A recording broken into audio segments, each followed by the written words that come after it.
एक कोशिश है हमारी कुछ न कुछ करने की, समाज में, माशरे में।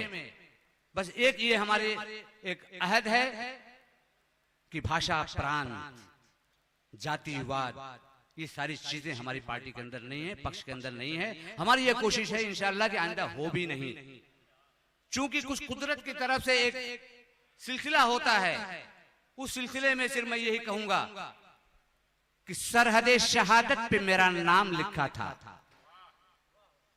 सरहदे शहादत पे मेरा नाम लिखा था, मजलूम रहबरी का भी फरमान लिखा था, और जिसे आतंकवादी कहकर मारी है गोली तुमने, उसी मजदूर के सीने पर हिंदुस्तान लिखा था।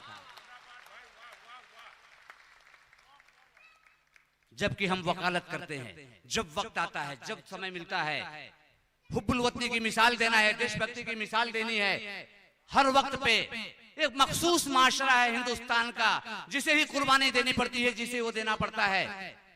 उनके लिए मैं सिर्फ एक दो लाइन कहना चाहूंगा दोस्तों, दो लाइन।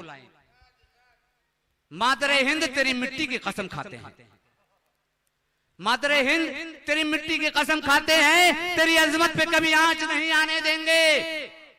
अब क्रांतिकारियों ने जलाए हैं जो आजादी के चिराग, राशिद पार्टी के सिपाही उसे कभी नहीं बुझने देंगे। इंशाअल्लाह, इंशाअल्लाह, इंशाअल्लाह।